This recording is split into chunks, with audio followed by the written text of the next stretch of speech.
says we're live, but I'm going to just refresh stuff on YouTube to make sure it's happening. It says waiting for Curry Kitten. But there it says live there. Why are we live, Sophie? It says we're live. Ah, it's playing an advert. It says you're live on this and there are 24 people. Yes, we are live. I see myself on the YouTube. Hooray. Welcome, everybody. Hello, I should say, in official terms. I should explain that I'm here with my helper, Sophie, who's my daughter, who's sat over there off camera, who is going to sort through it in case there's any questions. And if you can hear any groaning because of the way I'm talking, which is apparently not normal when I speak on camera, that's from her. Hello, everybody. There's fair few of you to say hello to, and I saw a few guys waiting in. Wrong Way FPV, Gary, Jerry, Monka Videos, Quads with Mods, Veet Fox, License to Drive, Martian McFly, currently Sophie's favourite avatar, Stuck in Trees, James Emery, Lone Star UAV, Clive. Hello, hello, hello all. How are you guys? I hope you're doing well. Thank you all very much for the 20,000 subs. You all play your part in it. It's now 20,100. Amazing stuff. And although it's in YouTube terms, if you tell somebody on the street you're a YouTuber and they get quite excited and say, oh, I've never met a YouTuber before, you have to kind of bring them down and say, it's got 20,000 subscribers, which sounds like quite a lot, but they're expecting me to have like millions when I say I'm a YouTuber. That's why we watch you. You're not normal, says Lone Star UAV. Well, there you go. That's very, very much true. Thanks, Sophie. Good looking after the old man tonight. Can I put that one on the screen? You can put that one on the screen. Sophie's in charge of putting things on screen. She thinks she's hilarious.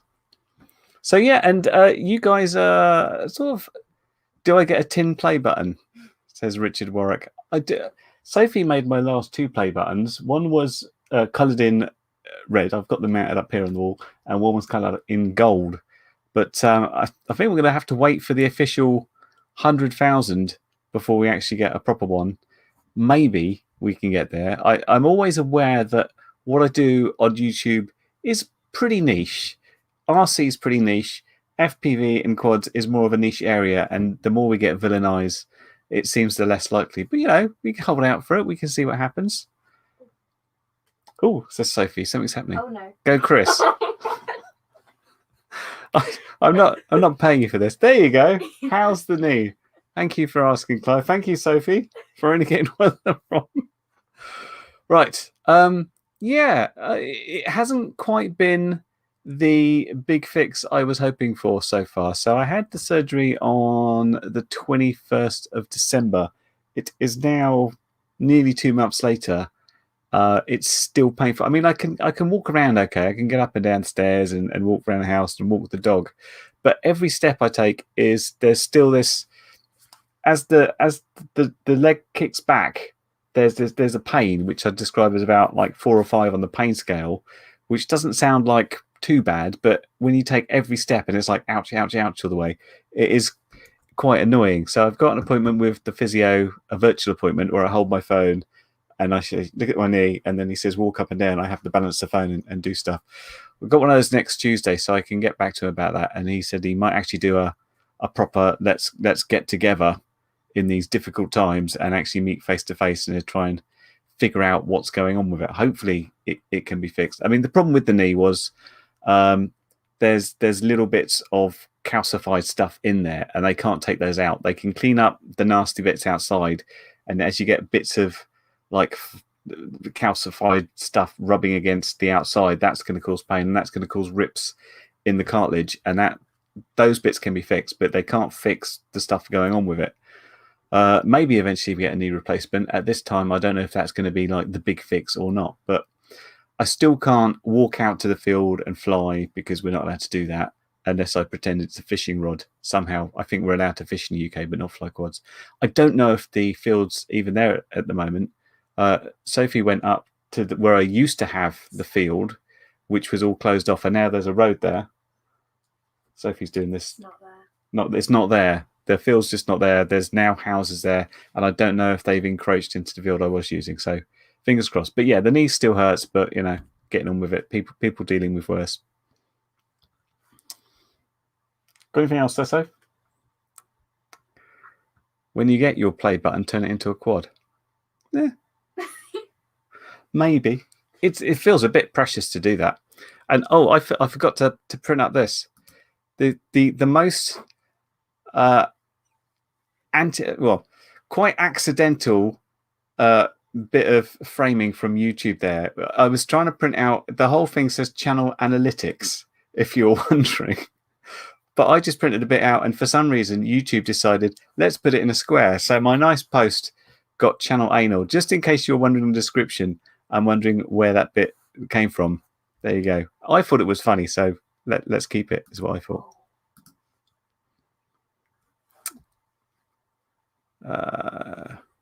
Right. In other news, my friend Jack from LDO wanted to share something with me for the stream, which is share screen, find an application window.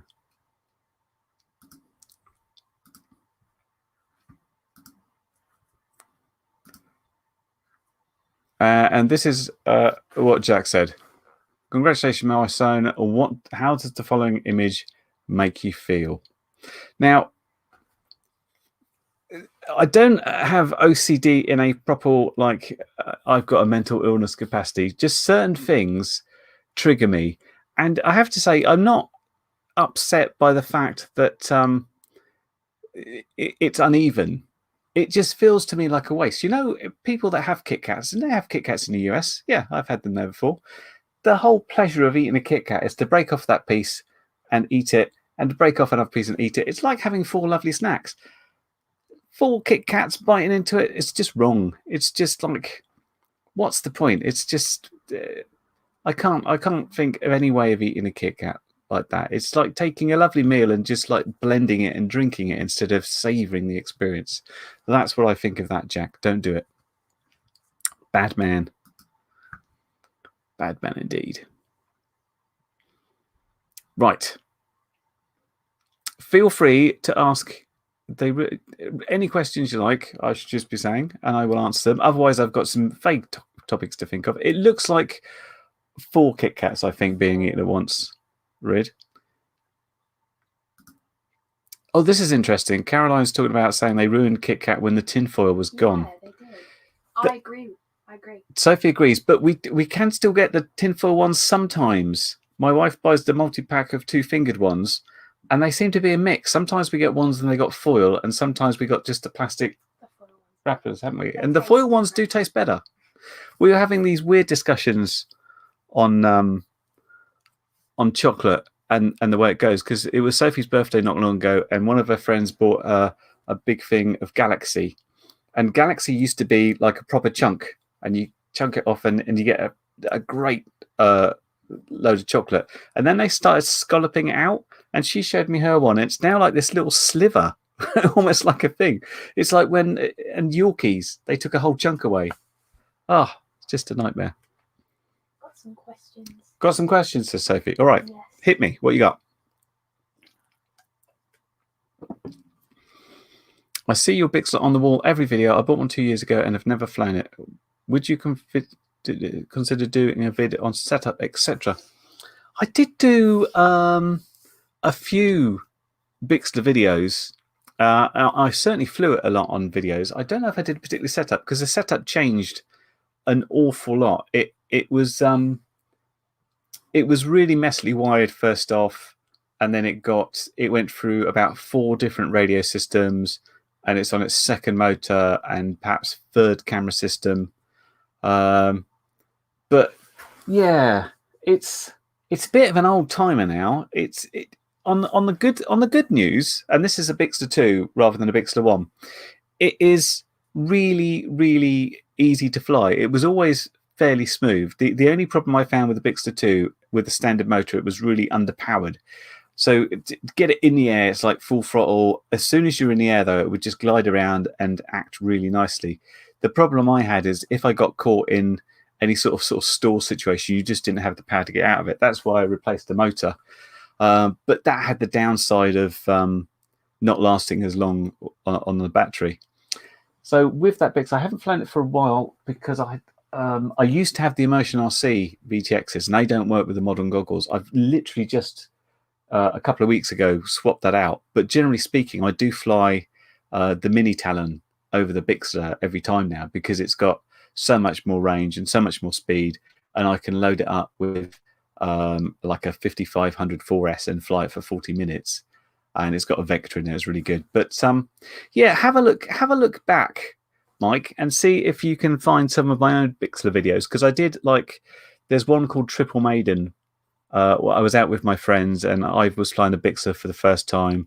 One of my friends had the Penguin. I think this was back maybe 2013, 2014. But yeah, there was certain stuff on there, but there wasn't much set up in there. That's got the Storm OSD in it, which works quite well now.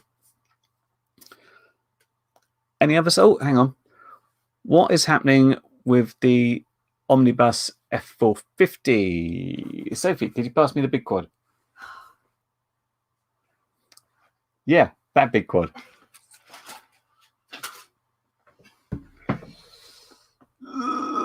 It's not an Omnibus F450 anymore. I gave away not long ago the HDLRC kit, which had the... I forgot what the name of it was. It was an F7 flight controller. And I ended up swapping... I think I swapped it. Let's double check that is true. What is in this? Oh, no. This is... I think this is the Omnibus. The HDLRC is in the ground vehicle. So this is here. This did have Ardu Pilot on there, and I didn't get on very well with it. This now has iNav in it. With the idea is, and you see it's got the compass/GPS there. The idea is I was going to get it flying really nicely on this, and then I was going to plumb OpenHD into this one, as per what I did with the ground vehicle. So this was hovering fine in the garden. I couldn't really check out to do the position hold with to check how the compass and GPS was working, because I didn't have enough space in the garden, and I didn't trust it to see like how much it's going to go. So this was happening sort of December, and since December, I mean, my last actual flight was, I think, December the 4th, when I took a couple of smaller quads out to do a review of like a camera and stuff. And since that time, it just hasn't happened. So I've got this huge pile of stuff where stuff has been flown and stuff is ready to go. That is one of the ones that's ready to go out and test iNav properly. And what I will be checking is I can, do return to home, and I can do position hold and stuff. And as soon as I'm happy with that, aside from the fact that I can pop a video up about it, I will then put OpenHD on it, and that will be my first OpenHD flying thing. In the meantime, I still want to do a bit more of OpenHD on the rover, because I didn't have a very good area where I could go far enough and really see what was happening. And there's also been some improvements in how I could record stuff better. What I was getting from my recording on my iPhone, I was getting loads of drop frames. And this is all because of the way that the iPhone records stuff and things, whereas the actual image I was getting on the Pi was good. So I've got a lot more to do on that stuff yet, and that all comes into it. Thank you for the question, James. What's on the horizon for the sim? Well, thank you for asking, Lone Star UAV. How are things in Texas, by the way? I heard there was a big snowstorm over there, and I was in Austin when sort of 20 years ago now. But they had what they called an ice storm out there, which us guys in the UK would call a bit of a frosty, icy day. But where guys in Austin weren't used to it, there were like 1,300 accidents within like a morning on a single bit of freeway, and the complete city closed down. I know there's been some pretty serious crashes stuff there. But in answer to the question, on Wednesday there will be a kind of release. So what I've been working on in the last 2 weeks or so is I was working solidly on trying to get the single player game going, and I'm a massive gaming fan. Surrounded here and under the desk are approximately 14 consoles, and over there's like hundreds of games stacked. And this is like the flying wall. The rest of this stuff is the gaming stuff. So I was basing the game kind of vaguely inspired somewhere in between Marble Madness and Super Monkey Ball. So I have just finished getting 10 levels of this together. And it is quite different, because whenever you talk about having a game where you've got control over a ball, you've got control over a ball. In this situation, you haven't got control over a ball. You've got control over the quad, and you've got to hit the ball towards various goals. And this does mean, as I found, you can't be as precise with it, because I sort of constructed level 10 out of all these elements strung together, and I played it, and it was impossible unless you got very lucky. So I had to keep going and changing it and changing it and changing. I think I did about 8 revisions on the last level until it became easy enough that I could actually complete it. And I've completed it sort of 4 or 5 times in the process of testing it, and it's still difficult, but not frustratingly challenging. So anyway, what there's going to be is an open beta for Steam users. So you can basically opt into the beta, which is weird, because the quad sim's got a B on the end anyway, that kind of stands for beta. But now there's a beta of a beta, and this will get you the first 10 levels of the sim, and you can play that. And I hope people feed back to me if it's good or if it's bad, and what I can change, and what we can do going forward. So that is happening Wednesday. So if you look out for that one. Uh-oh, we've got a super chat. Super chat, Safe. Poke it up there. Thank you very much, Daryl Turner, for the super chat. What do you think of the ELRS range, 100 milliwatts, 33 kilometers, no FS? ELRS. What is the ELRS? Is my first thing. Something radio system. Which radio system is it? I don't have any fireworks, Tony. I haven't got anything. What have we got? No, I got nothing. I do my Expresslers. It says expresslers. Express LRS. Ah, right. This is the one you can flash over the R9 system, isn't it? And they're also bringing out their own stuff. So 33 kilometer, is that 33 kilometer no failsafe? 100 milliwatts. That is pretty good stuff. 33 kilometers under what circumstances, though? Because whenever we talk about long range, we obviously need to talk about like height and receiving antennas and things. It's pretty good. As soon as you start getting over 10k into 20k, you're kind of into a sort of serious territory. And if you can get past at least 20k, you've pretty much cracked your long range thing. It is interesting because people wrote to me about ELRS. I've already forgotten the name of it already. What's it called? Express LRS a little while ago, and said, "Are you going to check this out?" And I sort of didn't see a point, because it seemed to be being touted as lower latency than R9 as opposed to higher range. And I thought, do I want to go through this? And the answer might now be yes, because R9 doesn't seem to be doing anything. I just don't know what FreeSky is doing, to be honest with you. They used to be vaguely on the ball, and then they don't communicate anything to their users. So it's not like when they were actually talking to me and I was having discussions with them, I kept saying about, why don't you have a list of defects in like R9 you're working on and when they're going to be fixed and stuff like that, and then people know what the problems are and when they can expect to fix and stuff. And they just didn't want to know. They said, oh no, we'll just put stuff out when we need to and it'll all be good.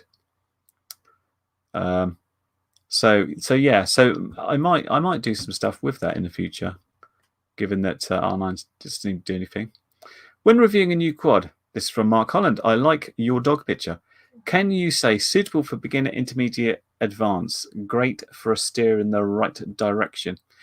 Yeah, I try to when I can. My general basis of how beginner friendly things are come both in sizes and exactly how much setup you need to do. Unfortunately, for the beginner, they're often put off by the fact that whenever I'm doing any sort of review, I have to go into betaflight and do stuff.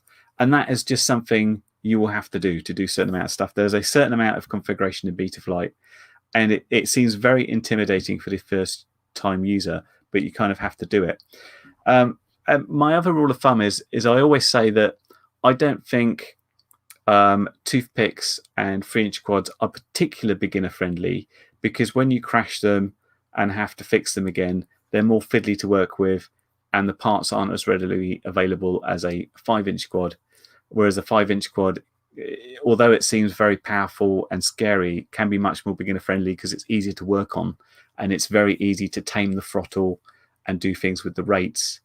But you do have to do that setup. I think Whoops work pretty well. But yes, I will try and make that distinction, Mark. I thought I already was, but I can do a bit better. But often it's the case that a very powerful 5-inch quad, one of my favorites is hanging up there, is the Nazgul 5, which I really like.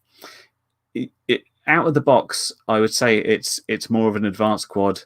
Certainly if you're using my rates, it's going to be very reactive, very fast. You make it very powerful. But with all these 5-inch quads, it only takes a little bit of work to set the rates very low, to bring your power down, and you can bash the sticks around and the quad will just float around nicely. Maybe if I can ever go out again, I will do a video on that one. I'm going to write that down with my special pen that doubles up as a safe sparkler, and say let's talk again how to make quads easy depending on your experience level. Thank you. Ideas. Quads. Easy. Hang on. I'm writing this down now. I was serious about writing that down. Right. Put it back up. Oh, hang on. No, he's gone. Where's the other one gone? We've got that now. Oh, that's from Mark. Yes. Okay, cool. Okay. All right. Shakib Savi. I hope I'm pronounced that right. Right. Radio Master TX16S plus R9 plus R9M, 1200 milliwatts, 900 megahertz. How do I get telemetry back from my quad to the LCD screen on the Radio Master? Whoa, that's a specific question, isn't it? Depends what telemetry we're talking about. Are we talking about telemetry from the R9 system, in which case are we just talking about the RSSI telemetry, in which case it is a case of going to the telemetry screen and saying I want RSSI on here? Or are we talking about more specific telemetry, like you've hooked up other telemetry to the R9 and it can send back extra things? It is all basically going into the telemetry screen. Essentially, blip, blip, blip. Welcome to OpenTX. Welcome to OpenTX. You have, if I can find the right button on this one, not that one.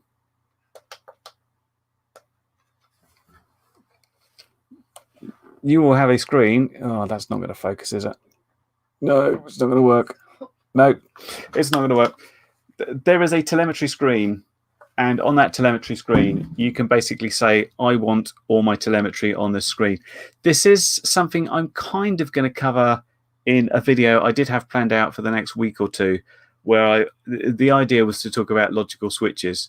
And telemetry is a really good area to talk about here, because we can make a switch based on the fact that, for example, if you've got telemetry set up with GPS distance, you can say, I want my radio to say, you've gone quite far if I go beyond 1 kilometer, or my altitude goes beyond 100 meters.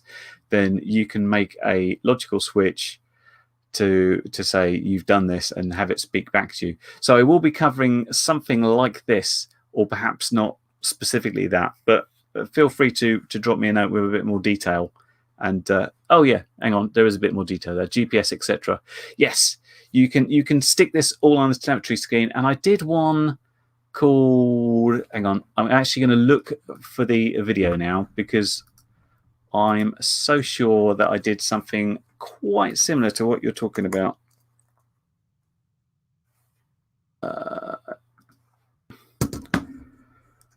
Okay, yeah, that's pretty good. So I've lost my screen. Where am I? I'm going to post a comment in here. Right, did that come out? Check out that video I've just linked to, Shakib, and that's got, I'm talking about F-port telemetry on R9 there, but you will see that what I'm doing is I'm bringing back specific telemetry and I'm putting it on my telemetry screen. I go through a little bit in detail there, but I'll be doing one in the next couple of weeks, talking about logical switches, as I said, and I'll be doing telemetry setup at that bit as well. So hopefully that will help you. Can we have more buildings in the sim? Yes. That was easy. I'll go back and just do a little bit more on that. So the yes is the answer. The timeline behind it is I don't know quite when. I've got specific things to do in the sim, and I've like I said, I've just put out this gaming thing for Wednesday, but the next things I have to do, I've got a couple of bugs to fix, and Andy RC, who's in the chat, found one of them specifically about the pivot point, which you know is doing line of sight flying.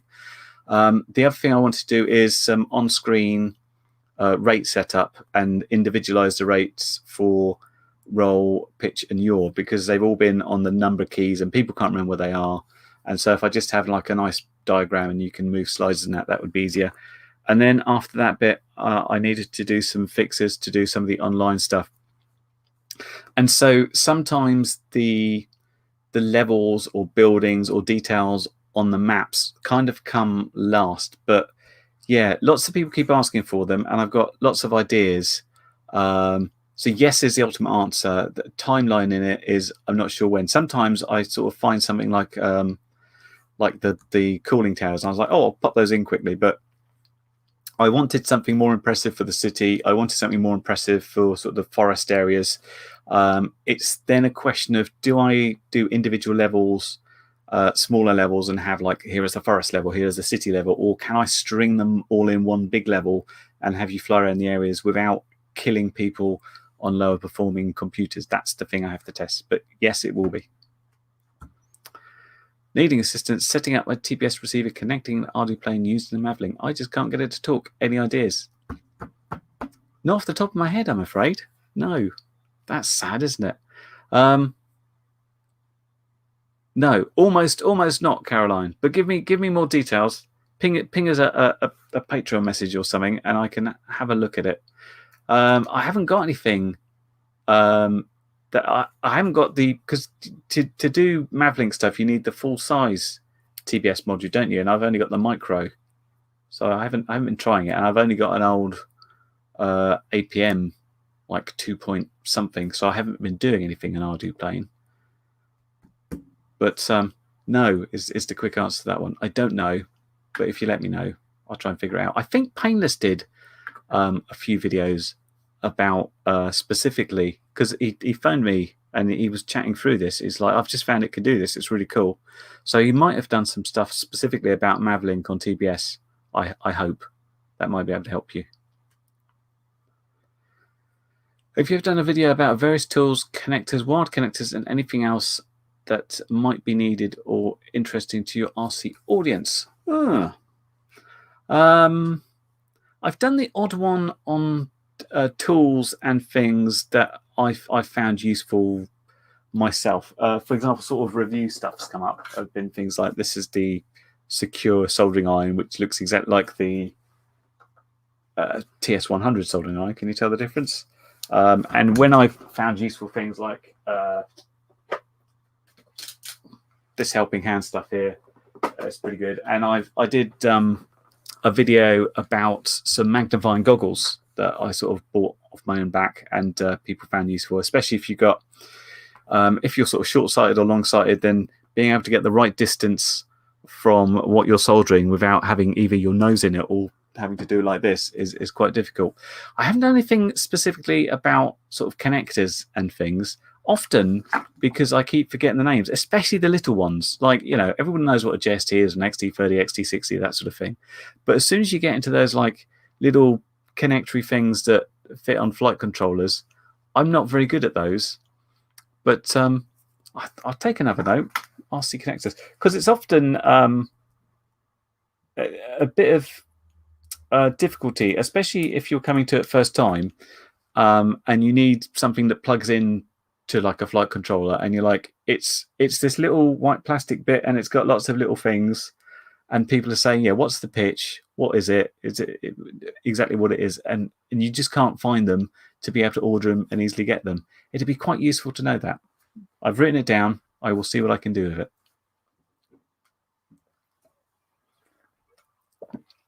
So happy for you. Congrats. Can you please share with us how you began dev on your sim, what tools, etc. Unity, and how we news might get started to do the same? Well, thanks very much, Bill. How did the sim begin? It's a good question. I was I think I've told a story a few times that after I left my job a few years ago in IBM, I'd become completely jaded with programming, and I didn't want to touch it anymore. They sort of they'd made me lose my love for it, and just generally I wanted to murder everybody in the office, and that's one of the reasons I wanted to leave.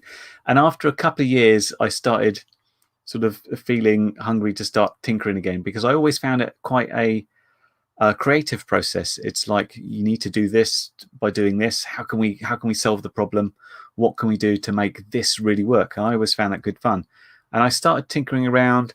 I think I was showing you, Sophie, wasn't I, some Python stuff to get like star fields and sprites flowing around.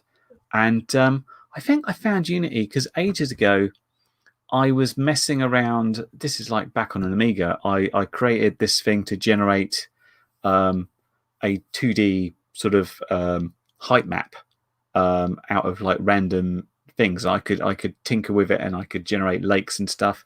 And I wanted to get in and make that 3D, but I didn't have the knowledge or probably the power of the computer how to do that. And I sort of came across Unity, and I thought, oh look, this has something about being able to generate 3D stuff. And I found out that the engine was really quite friendly for getting going with. For example, you could just make a plane, and you could say, here's a cube, and just go, and the cube would just drop and hit the floor and bounce around and stuff. So yeah, I started messing with that. And C# I'd never used before, but C# is pretty similar to Java, and I used to work in Java quite a lot in my previous jobs. And I just then happened to generate one of these landscapes that I wanted to do back in the day. And I thought, how am I going to move around there? And I came up with a sort of the idea of making a quad sim. So I sort of put the sort of quad arms in, and then I sort of worked out how to hook up to a joystick, and then we worked on some physics and bits and pieces like that. And yeah, it just went from there. How you news might do the same. There's some really, really good tutorials. If you're interested in sort of doing a game or doing something like a game, I think the three big engines to mess with now are Unreal Engine, although they've got a kind of visual thing, and it's quite processor hungry. I was going to look at Unreal Engine, but when I started working, my Mac really just didn't run it. And knowledge of C++ is really helpful, and that's more of it's slightly more intense than the other programming language. So I would say if you're experienced and you want the very best high fidelity 3D, then Unreal Engine's good. Unity is this nice bit in the middle where it's reasonably friendly. You can do 3D and 2D. There's lots of really, really good tutorials. If you go on the Unity site, there's several free courses. And I did one, and some of it was very basic, but inside that they had little snippets about how to make your scriptable objects talk to other scriptable objects and get bits and pieces back from them, and how to do bits of the UI, and that was good.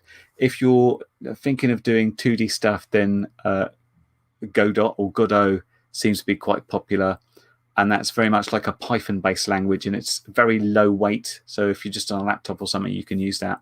And there's some really, really good tutorials and stuff on all these on YouTube and the sites. Unity, especially Brackeys, did a whole bunch of tutorials which are really good. I've nicked some of his stuff and integrated it into my things. So yeah, just best to just kick off, experiment, go through the tutorials and see where it takes you, really. Hi, will you give us the possibility to use the simulator without the keyboard? I use it with the goggles remotely connected to PC. Thank you. Were you the guy that wrote to me earlier? As I did pick up a suggestion from somebody who was saying they were using the goggles and they wanted some way of not using the keyboard, because if that was you made me come up on an idea about some of the keyboard stuff's pretty difficult to remember anyway. There are a lot of keys and a lot of functions. So I had the general idea that if you're flying around whether you're on the keyboard or whatever, either you could have a switch or you could like click the mouse button and then you get an overlay of saying these are keys, and then you could click on the keys to do something with. So yeah, that is in plan. I want to try and get away from people having to remember all the keys, because when I play with people online, I keep having to tell them the keys to use, and obviously that means you can't remember the keys, so I need to do some stuff with it.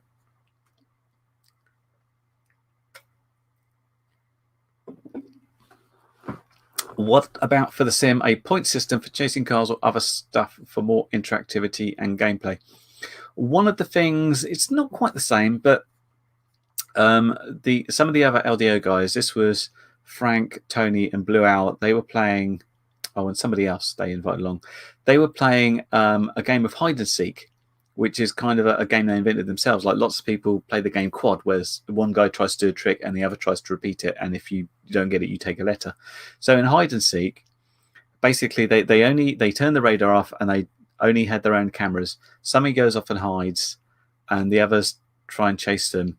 And you know, if the person that's hiding wants to be kind, they might say, "Oh, you were quite close there." But what I found is the quads are really, really hard to see. So I thought about having a system where somebody goes off and hides, their view switches to sort of third person so they can see if people are around them. The other people, they get a hotter, colder sort of thing on like a radar screen, so they know if they're going in the right direction. And I thought about as well that over the quad that's hidden, a balloon pops up.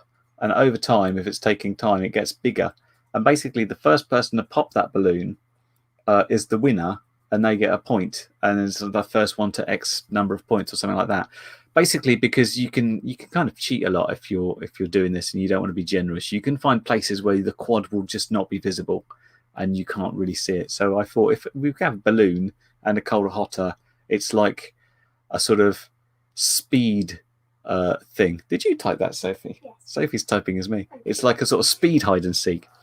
But yeah, kind of the point about putting the user-controlled car in is to make sure people found it controllable, and maybe putting that in one of the online games, perhaps where one person is like, you know, the getaway car and the other guy's the quads, and they've got to like either hit the car or like the old Mario Kart where you've got like 3 balloons. If you pop the balloons, then you know the car's out or something like that. But yeah, so many ideas in the sim. I'm not short of ideas. It's just the time it takes to do it. Even after I'd finished the game, I found like 4 more bugs within 2 days of testing, just having to play through it again and again and seeing what happens, and then fixing it, and then having to play through it again and again, and making sure you can play through it cleanly and nothing bad happens. It's just a lot of time of testing to get things right, and I'm still confident that people will find more bugs in it. It's just one of those things. I hear you now have an Oculus Quest. No, I don't. And I'll tell you why. Is I have a PlayStation VR for my PS4, and despite the fact I spent maybe like 1,000 hours in FPV goggles and standing up, you know, moving my head, swaying around, never had a problem with like dizziness or sickness and that. With my PSVR, I can do like 40 minutes to an hour, and I have to stop because I can feel there's a sort of sickness coming on. I just feel absolutely dreadful if I stay on it too long. So I thought about getting the Oculus Quest 2 as a Christmas present, but I just couldn't trust that I wouldn't have the same problems. And I thought about doing it because I thought it might be interesting to put the sim on there, and then you could do head tracking within a quad, although that's a weird idea.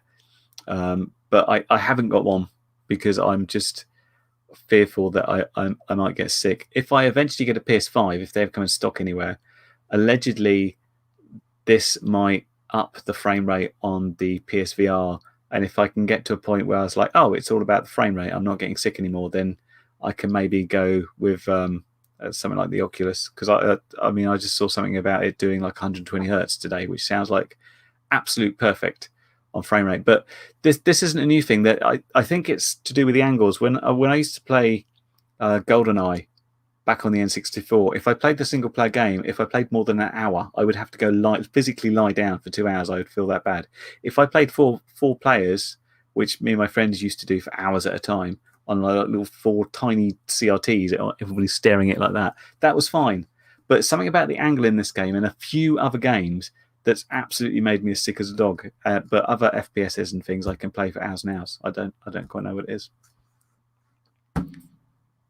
Cyber sickness is horrible. You feel cold and sick. It is horrible. It's the trouble is with it as well. If you're having a good time, you can kind of feel a little bit bad, and then you're like, oh, I'm going to have to take it off. And by the time you've taken it off, that's it. It's too late. It's no like, oh, I feel better now. It's just you feel sick and horrible for like an hour or two. Ugh, yucky.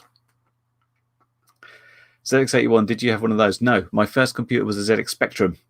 I recently, when I was getting back into programming, aside from, I picked up one of my DOS games I was working on 20-something years ago, and I managed to make that run in DOSBox. And I found all sorts of mistakes in it, and I made it into a library and got that running again. I went back and said, can I do assembly language on a Spectrum? The answer was yes. And also, Jesus Christ, its screen is mapped so weirdly.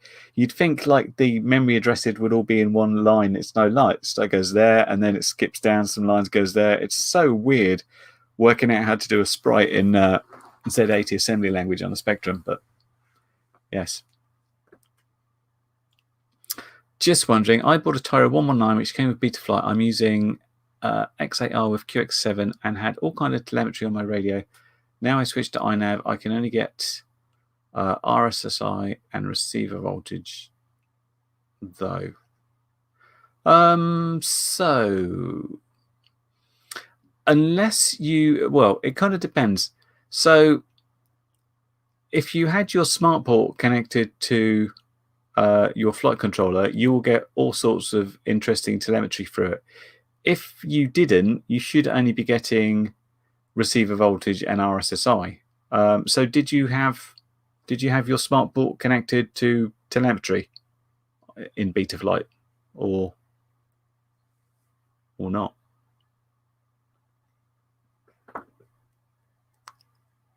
I'm hoping Corey replies quickly. I don't know. It was at 9:32. Oh, So what's the time now? Oh, that was 10 minutes ago. Yeah. Oh, well, if Corey can respond in a moment. You only get telemetry above your normal RS, and the reason is because the receiver will send RSSI and receiver voltage as is. Everything else has to come from a telemetry source, and the telemetry source could be Betaflight, a UART that is set to set telemetry, or iNav does exactly the same thing. You can send telemetry in iNav through various different formats, and if it goes into the X8R, it will get sent back to your radio. But what you have to do, oh, there we go. I was using SVOS and SmartPort both times. Now, you should be able to get telemetry on it. Make sure that your UART is the right one, and you're using the right sort of telemetry. I've only used iNav with telemetry for OpenHD, which SBus and SmartPort both times. Yeah, it should be working. Did you try removing all your, on the telemetry screen, you can like basically remove all your telemetry and then search for all your telemetry again? Always try doing that. Sometimes you hook stuff up the first time and it's like it's not working. It can be a case that you need to delete all your existing telemetry and let the radio find it again, and it should find it. But yeah, it should work. It should be available. There's no reason for it not to work. Let's put it that way. Oh, hello again, Shakabe. If the R9 has two-way communication, control to quad, telemetry back to quad, then why is it called a receiver only? Shouldn't it be called a transceiver? Fair point. They often call them telemetry receivers, which means two different things. And you can get into trouble actually, because the telemetry sending can screw up other things, like if it's particularly close to a GPS, as many people with FreeSky radios have found. If you put them within certain places, it will cut things off. But yeah, maybe.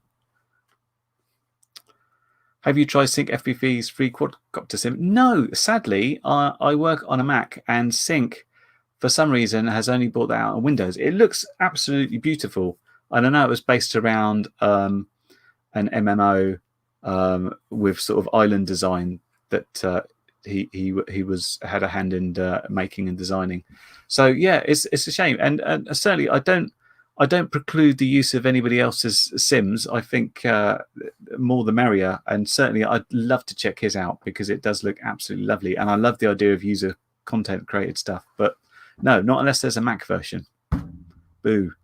I think it's done in Unity as well, so I don't know why he hasn't got a Mac version, unless there's some sort of Windows native part of it that can't be shared out anywhere else or something. Are there any planes you wish you'd purchase but now can't? Oh, that's an interesting question. I can't purchase anything at the moment because I've got too many planes on the wall as it is. I don't think so. I've always the stuff I haven't got. I think you can still get, like, I've never had like a Funjet or anything, which I think look quite good fun. And I suppose some of the Flying Wing stuff I never got, and now Flying Wings is no longer there. But I don't think so. I've got most of the ones I kind of wanted, and I kind of my Mini Talon is sort of my favourite sort of all-round plane. So I'm kind of glad I've got that. But no, not that I can think of. I've always wanted something with wheels. So I like the idea of being able to take off from the ground and not having to throw it or hoof it and make it crash.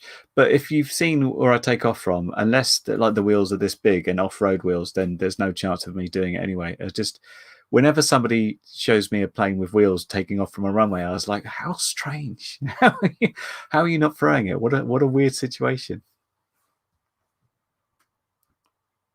What are the things in the hobby you are most looking forward to this year? Being able to fly. That is it. I haven't flown properly for months. I've taken a whoop around the house. I've hovered a couple of quads in the garden. I'm most looking forward literally just to going out and just ripping around the field, probably being very rusty and crashing into trees. Other than that, there's nothing specific I'm really hoping that comes out. I mean, I still haven't got my hands on the DJI HD system. I still don't know if I will be able to. I'm looking forward to messing around more with OpenHD if I can get out there and perhaps getting some planes up and getting some longer range stuff.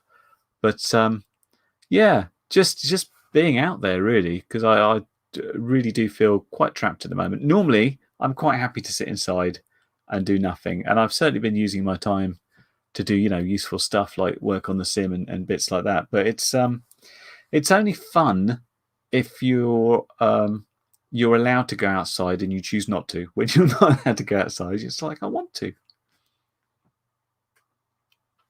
How many quads do you own? I don't know. I tried to count them.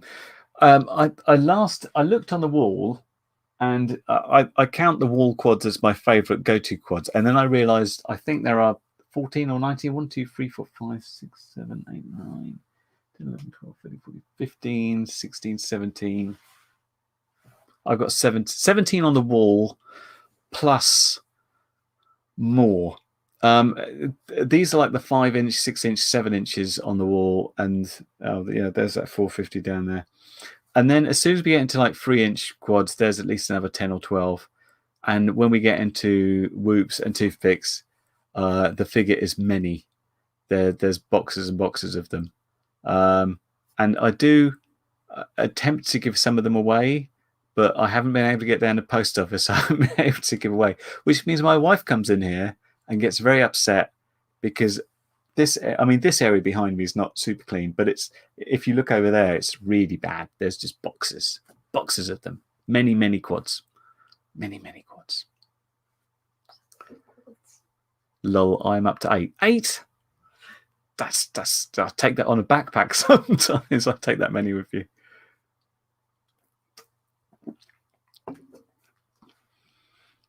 Arsty Robotics, hey Carl, how are you?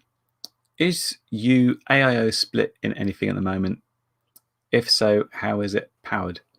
Oh, you mean that thing I reviewed the other day? Can you pass that little truck? Yes. Cool. It's still in this little dude. Sat there looking a little bit better than the previous one. Works all right in this. I'm just not convinced in it. And sort of, it'd be fine in like a plane. You just sort of flew in sort of a park type thing or a field. But anything further, I'd want something a bit better in it. But yeah, that's not bad. I was hoping to get this. I wrote a thing years and years ago called, what do I call it, Net FPV, where I send radio controls over a network using an Arduino, and we used a crawler with a camera through to Skype, and sort of I drove it, my friend's crawler who was over in Italy, which was quite cool. And I was hoping to do it on this, but I can't get the receiver on this talking to the multi-protocol module, and I need to be able to do that in order to plug like a trainer cable in from my computer so I can talk to people on the internet and say, hey, come and drive my little car over a course. I thought that'd be quite good fun to do. I keep looking into it. Does Sophie fly, or is she too cool for that? Ooh. Well, how would you answer that? I like Caroline's answer. Yeah. Cool as this cool does. She's done just a couple of flights. I think you found her a bit stressy, didn't you? Yeah. Yeah. So it's like, I'm like, don't worry about it. Crash it if you want to.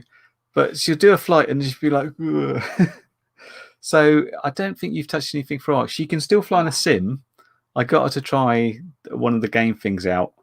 And then she handed the controller back to me. So she does her own things. She is cool. Maybe you'll do some more at some point. Maybe after school's finished. Maybe after school's finished. What is your favorite thing to fly? Oh, wow. It depends on the mood, really.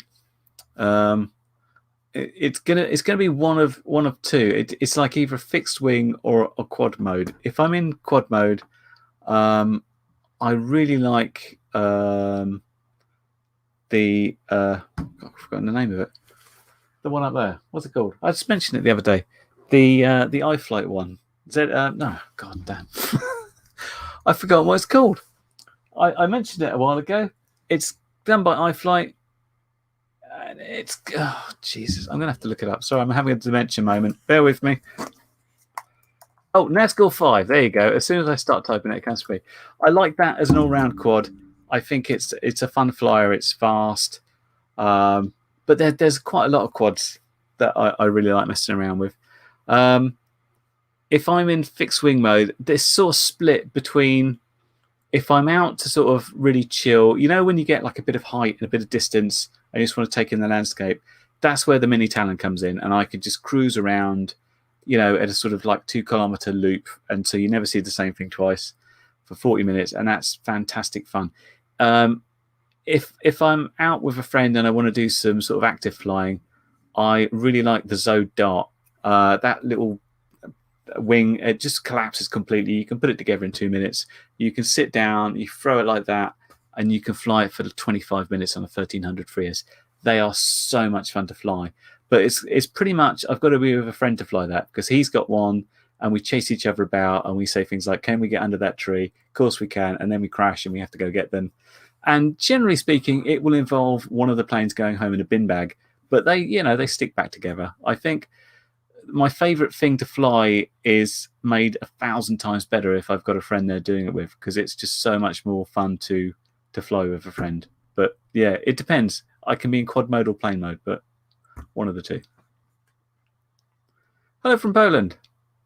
What do you think about the Nazgul 5 V2? I haven't seen it. Is this the one that's only HD, or is it something else? Shall I look it up? I should look it up, shouldn't I? Hang on. Nazgul 5 V2. What have we got?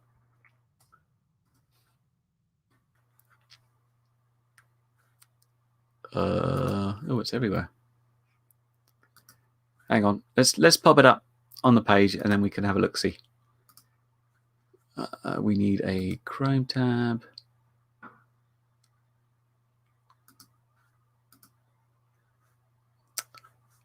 And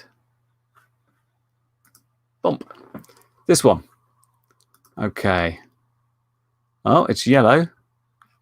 6S. I suppose there's a bit of both. It doesn't feel like it's all that different, I have to say, looking at it. It's got a slightly better VTX. I mean, the only bad thing about the original Nazgul 5, I think, was the VTX, which was a bit weak, and I swapped that out for the Rush FPV one, which made it 100 times better. But that seemed very similar, apart from the fact it was on 6S, which might be a pretty good thing. But yeah, seems pretty good. It doesn't seem that different from the original Nazgul, which is a good thing, I think, because I still think that's a really good quad.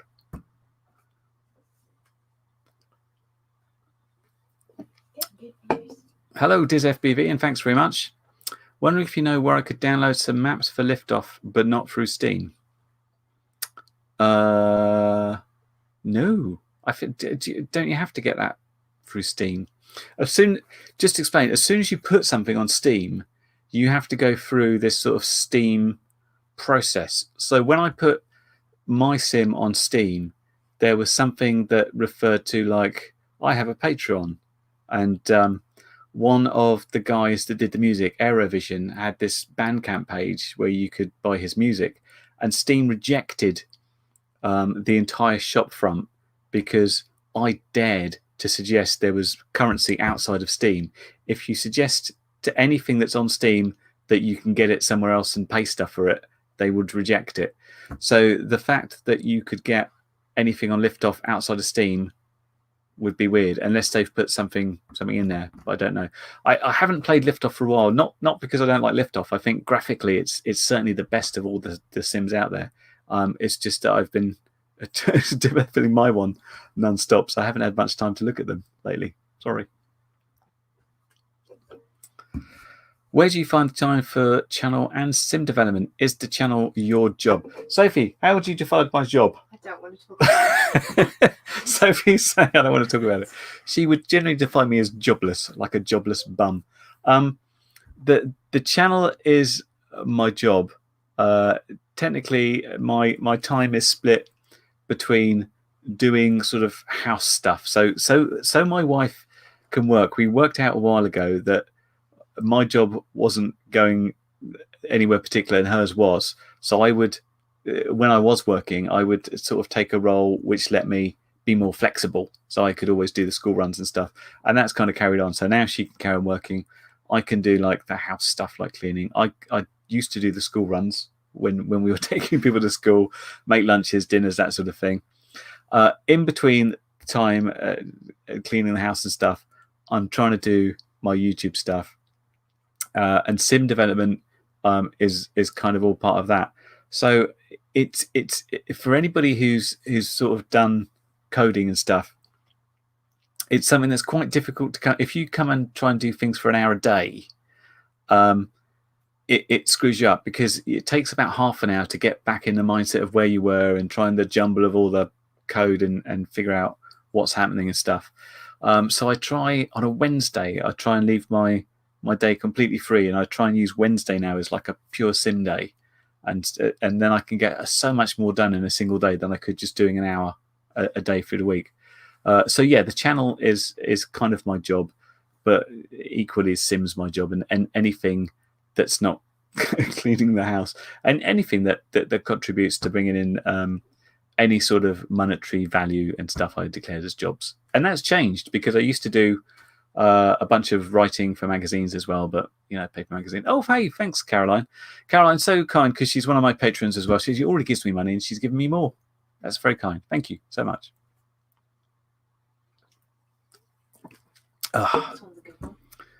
We want a Sophie sound pack, much better than Amber. Sell it for 99. Sophie's college fund will be paid for. We had this discussion a while ago. Sophie can't do that voice anymore. She did it, I think, you probably did this about 2013, 2014 maybe. 8 or 9. So she was sort of 8 or 9 tops. I think slightly younger. Still capitalise off it. You told me you didn't want to sell it last time. You changed your mind. I need some income though. Oh, you want the income, do you? I need a cut. She wants a cut. Maybe the Sophie sound pack will happen. She previously told me this is just for me and should not be given to other people. But now she's 16, she's like, show me the money. I needed to buy my new fashion items and makeup, essentially, and things like that. Aerospace engineering major. What's you gonna do? Ooh, Not currently not that. that one.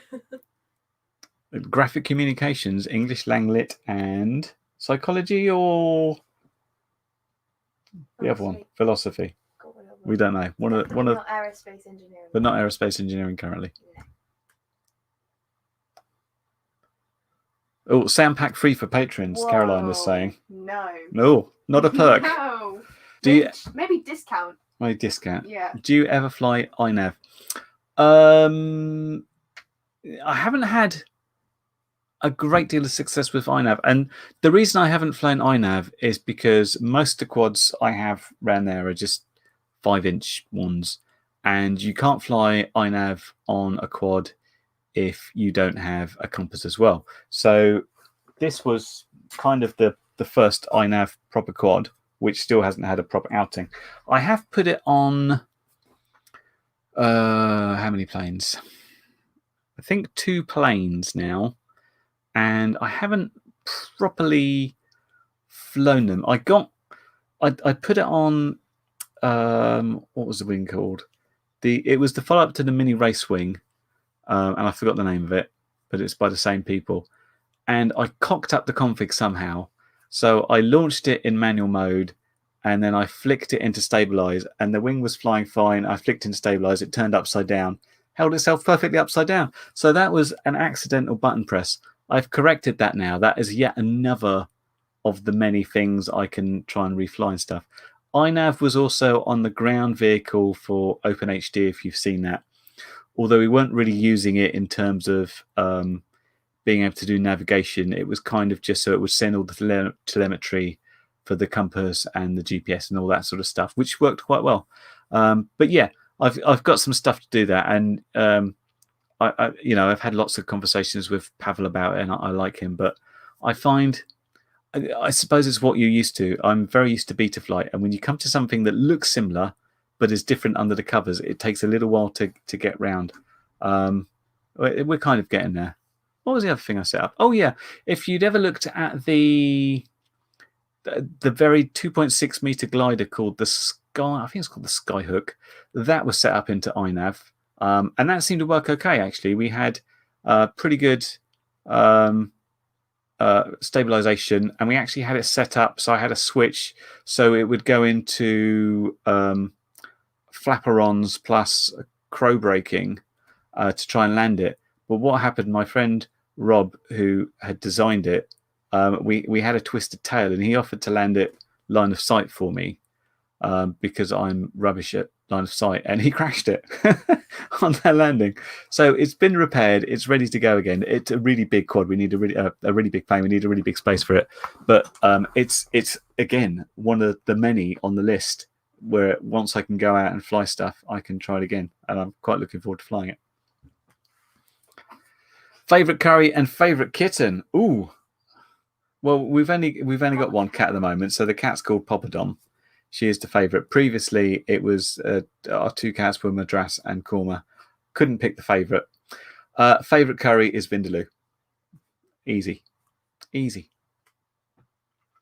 I want to get a Nano Talon. Would you guys recommend it for a beginner with a bit of sim experience? I don't know. I haven't used the Nano Talon. This is one of the Zode ones, though, isn't it? In which case, they do seem pretty good. I can certainly say the Dart is perfectly capable of a beginner flying it. It's got the right modes inbuilt in its own little flight controller.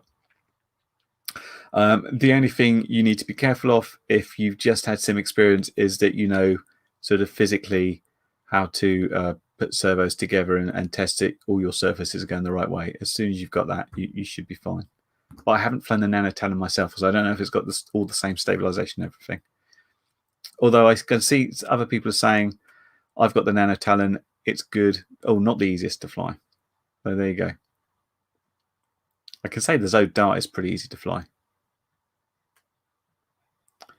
Speaking of, where did the name Carry Kitten come from? This comes up often. If you've seen previous live streams with me, you would know that it literally came from me trying to get a name back on the internet. Do you remember when you click on the internet and you had all that modem noise and stuff? That's what we're talking about. And I think I was trying to sign up for something, maybe ICQ, something like that, trying to use my name Wayne, and I was highly surprised it was taken and would suggest things to me like, what about Wayne 2062? It's like, no, that's no good. And I literally tried looking around the room, wallpaper, no, that's taken. PlayStation, that's taken. And I even tried the names of my cats, which were Madras and Korma, as just mentioned. They were taken. And eventually, somehow, I came to Carry Kitten as being a vague description of the name of my cats, and that was not taken. And then Carry Kitten then became my ID on. I didn't go to YouTube first, actually. This was ICQ, and then it came like Xbox Gamer ID. I actually came to YouTube a lot later, and Carry Kitten was taken by someone in South Korea. So this channel actually started as being called Game Endings, because I used to have a website called Game Endings where I would publish game endings. This was before YouTubers even come along. And then sometime later, you could change your name in YouTube, and I sort of made it Carry Kitten again. There's no space in it though. If you think me eating Kit Kats gets a trigger, putting a space in my name, Bill, come on, don't do it. I'm working on a medical delivery plane for an NGO, Radio Master, blah, blah, blah, blah. Am I going in the right direction? Recommendations.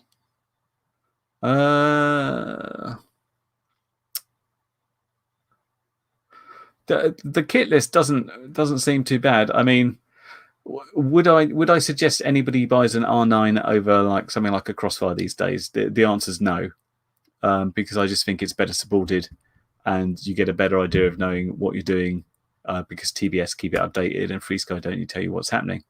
The rest of it's pretty good. Pixhawk, certainly on that sort of plane, is got a lot of very mature code around being able to fly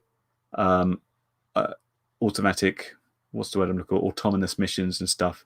So yeah, generally speaking. What got you into all the flying?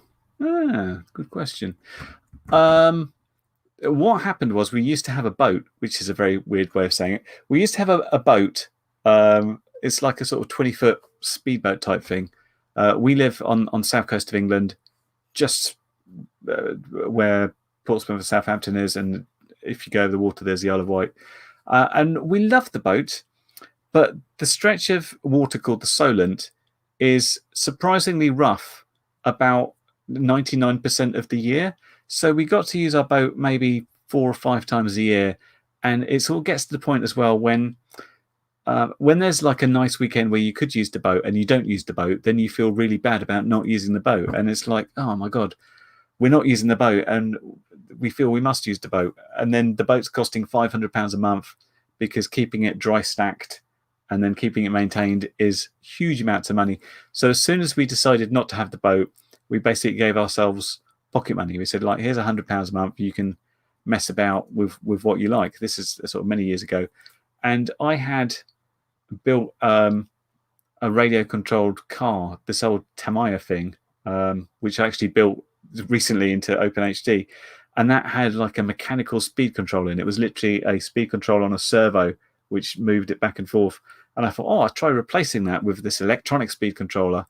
And from there, it's like, I wonder if I could put a camera on there. So I started searching for that.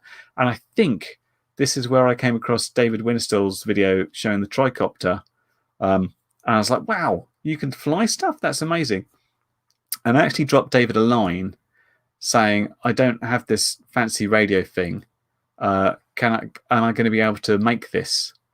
And he never answered. I did follow up on him, and he found the email and apologized. But from that, I could basically go down the local B&Q, our hardware store here, and buy poles, and it had all the information what to buy on Hobby King. and I borrowed a radio off a friend at work, and basically got this tricopter to kind of hover in the kitchen. I can't believe it, because tricopter's like massive, that we had this in our kitchen. And then from doing that, I found there were like communities of people already doing this in the UK. And at the time, it was the FPV UK forum that eventually became FPV Hub here. And I was able to exchange lots of stuff, and that's where I got to putting videos out. And my videos started, if you go way back, you will see it's basically me crashing a tricopter, so I could post up and say, why did this crash this time? And it just me getting hooked on flying stuff doing it, but also kind of enjoying making videos as well, which got me into all of this. I'll get the pen out, Chris. I'll write it down. Thank you for the donation. LRS Express build. Something to research at least. Would you like to see what would you, would good to see you on planes and wings again like the old days?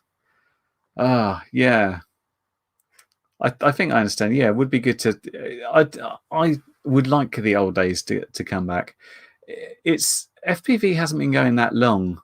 And you know, I don't like to go on and blame DJI about stuff, but before the days of very consumer friendly quads and stuff, you could pretty much go to any field and fly a quad or a tricopter or a plane, and people would come up to you and say, oh, this looks very interesting, what's happening? And you could show them the goggles, and I said, this is amazing, this is so much fun, great stuff, carry on with it.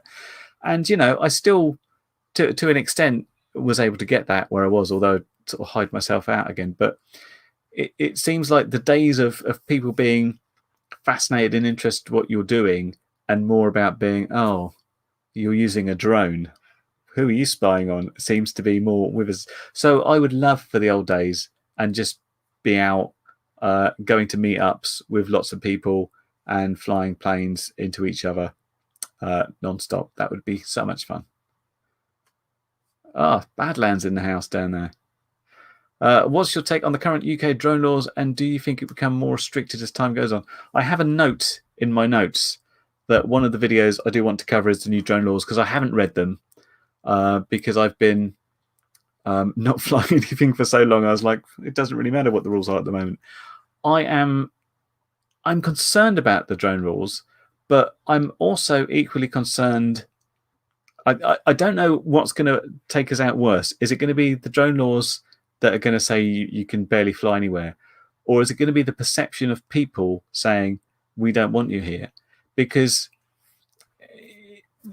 if you haven't got anywhere to fly, then it matters not what the drone rules are. The drone rules can be as open as they like. But if you've got people saying you can't fly here, you're banned, then we'll be taken out by the perception of people and the lack of places to fly more than anything else. That's my biggest worry at the moment. But I do have a note to try and read the drone laws and see if I can make sense of them and talk about them. But I have to have some pillows ready just so I can bash my head against them for a while.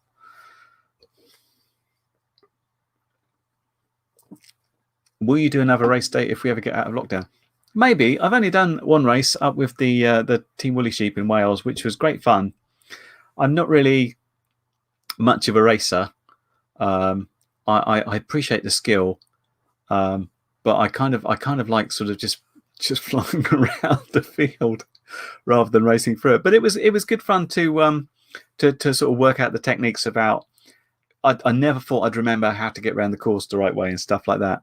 So yeah, perhaps. What I liked about that race day is they were kind enough to put me in they didn't quite put me in like you're the worst of the worst category, but I was a second away from the bottom, which at least meant I was racing against people of my own standard. I was very scared that I was just going to be like left in the dust. I think my first race when we were doing Mad Dogs, I can see Badlands there. Hey, Martin, we were talking about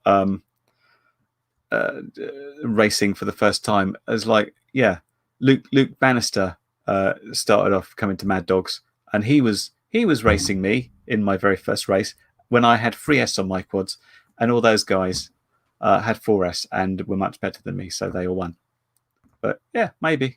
I'm prepared to do anything once we get out of lockdown. Mostly, I look forward to just meeting up with people.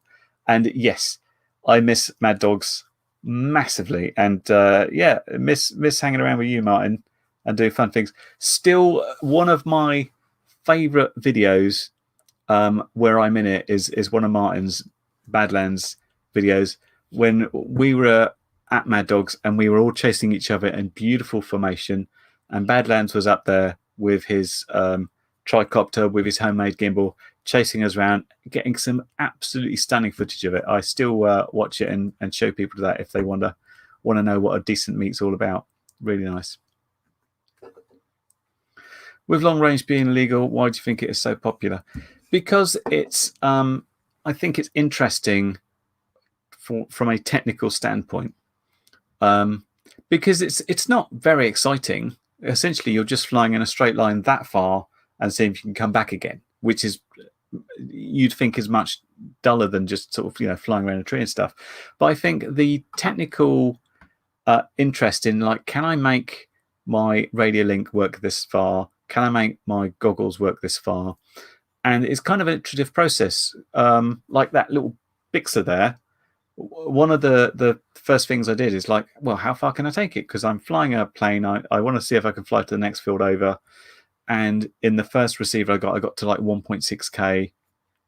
And then it started saying telemetry critical. So I turned around and came back again. I'm like, what can I do differently? And so what I did, I installed longer dipole receivers and put one on the tail and one out at 90-degree angle, and that got me to like 3.5 kilometers. I'm like, oh, this is very good for a lost telemetry. And then I got the what was it called, the L9R, which is the 2.4 long range receiver, as they called it then. This is before the LoRa stuff, and that got me to like 6 kilometers. And it's a little constant stuff about how much can we push the current gear, and what can we do on our receiving antennas, and how do we hold the radio? Can we do anything there? I think the technical challenge of being able to go further is the most interesting thing to me, because it's nothing to do with anything else.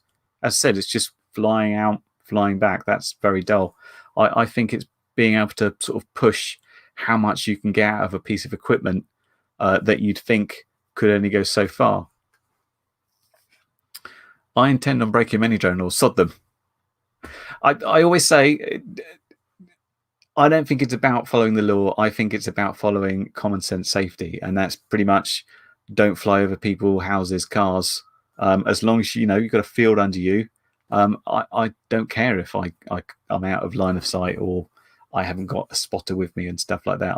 I think you can be perfectly safe and break the rules, but you could be unsafe and somehow follow the rules. It's a matter of subjective opinion in some ways. Are you allowed RC toys on holiday? Kind of. I don't take any of the proper quads. So we went to America last year and we tried to do a big road trip. So I've got a Mavic Air and I took that with me. The idea being that I would be able to take some of the sights in as we got to various places. Of course, we went to national park after national park, and it was literally like there's a signpost everywhere saying no drones. So in the middle of like Death Valley, where you could search around and you could just see a straight road for miles, nothing there, nothing there, nothing there. It's like, you can't fly here. It's dangerous. So I got like a couple of flights in, but whenever I fly anything, my wife seems to get ultra stressed about me losing control, crashing into people, just generally like, exploding and stuff. So in many ways, it's easier not to take them. But it would be much more fun to. And but it's, if you've ever flown with significant others, you turn up with 10 batteries, you'd fly battery, and they'd be like, right, we done now, we're going. It's like, no, I've got all these batteries left to go. They don't have the same comprehension that you want, when you want to do it over and over again, that you do. It's because it's not interesting for them as it is for you. This is the guy who you need note down. Express that. Oh yeah.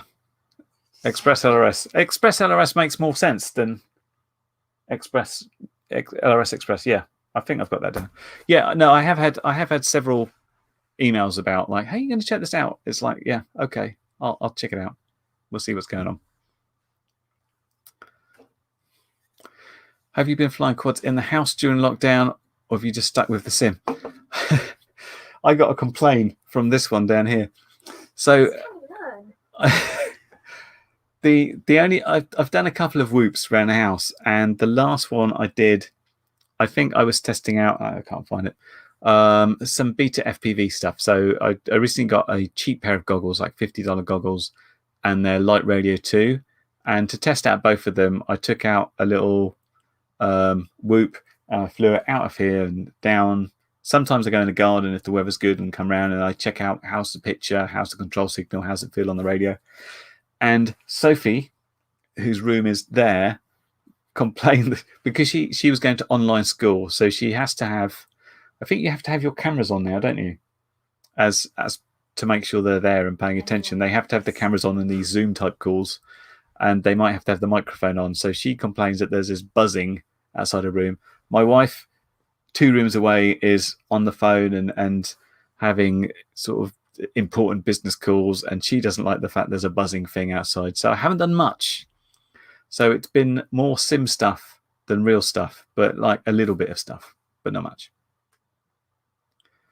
Next week I will pick up the Crossfire module. What setting will be best to fly on 5-inch? Whichever one is the one where it changes power depending as it wants is what I found. I haven't updated mine actually. Mine is so out of date now. I've only got one Crossfire receiver and it's a quad up there, which I haven't flown for ages and I haven't updated it. But you want the mode where it varies the power depending on what you want to do. And then you just fly out, and when the power drops, it boosts the power, and you can just go on and on. I've never run out of power on a Crossfire. If you're just flying regular 5-inch quads, you'll be hard pushed to lose the signal no matter what you do, because you will lose video signal way before you lose any control signal. There you go, Lone Star UAV saying 250 milliwatts and dynamic on. Thank you, Sophie. She's getting this. What city are you in? What's the weather there these days? We're near Southampton, south coast of England. The weather is cold, rainy, and windy. That's just a general point of view. Was it all right today? There's sometimes it wasn't raining, but most of the time it was quite bad. So yeah, it's not really flying weather at the best of times here. It needs a couple of more months before it starts getting above 10 degrees and stuff. We can pray. What are your go-to goggles? Well, goggles are something I don't really get to review. So I've had the same goggles for ages, which are my old Dominator V3s, which, yeah, I've got the rapid fire module in there. So I've done the internal mod to boost the power, and I've replaced the foam on them. But yeah, so they're a bit long in the tooth, but they seem fine. There's something very expensive. So unless there's something really wrong with your goggles or there's something really amazing you want, it seems a bit frivolous to replace them. So yeah, I'd like to get my hands on some DJI FPV goggles, but it's like, that's a lot of money. So I don't think we'll be doing that for a while unless they suddenly become very cheap. And they seem to be very expensive because no one's got them at the moment.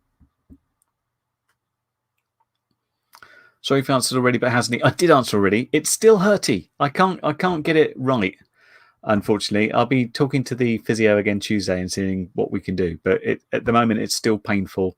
I can get around at home. It's not like I'm in a terrible state, but I couldn't do any sort of long distance walking or anything. So we're still working on it. Hopefully, it'll get there eventually. Newbie question: is Crossfire the only long range worth buying? It certainly seems the most mature and well-loved at the moment, but it's certainly not the only one. I would say R9 doesn't seem to be getting much development. If FreeSky are doing anything with it, they're not really telling the community about it. Ghost, which I've got on the back of this one, sort of new kid on the block. Seems interesting. I haven't done enough with it to decide how good it is. And of course, you've got the TBS Tracer as well, which is their 2.4 equivalent. So although that's not a long range system, they say it will do plenty of range. So yeah, it depends. It's not the only one. At the moment, there are a lot of different systems that will do more range than you want. Crossfire is one, Ghost is another, Tracer is another. You will get more range out of that you could possibly have in a quad, and you will always get your video signal running out way before that does. But yeah, Crossfire is a good one. Hey, saw this on my recommend. What's your channel about? It's about flying stuff, RC and FPV flying things, mostly quads and planes and bits like that. Which video or piece of content are you most proud of? Are there any you regret or make you cringe?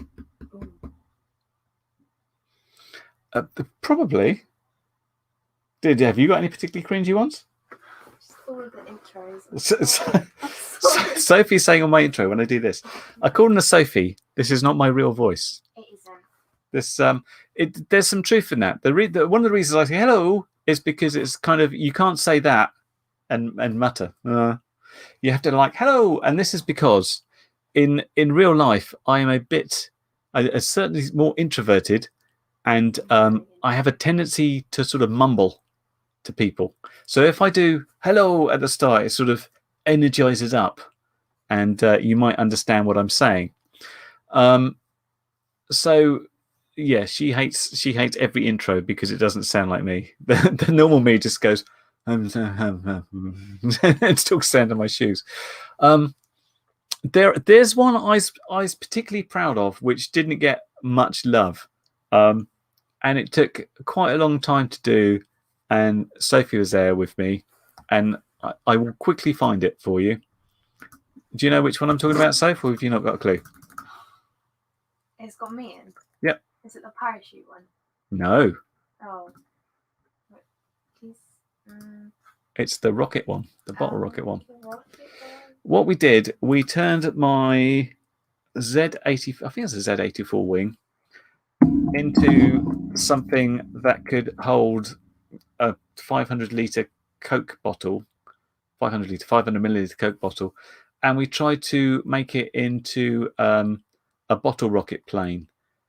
So we had to make a launcher. We had to sort of use a bicycle pump to try and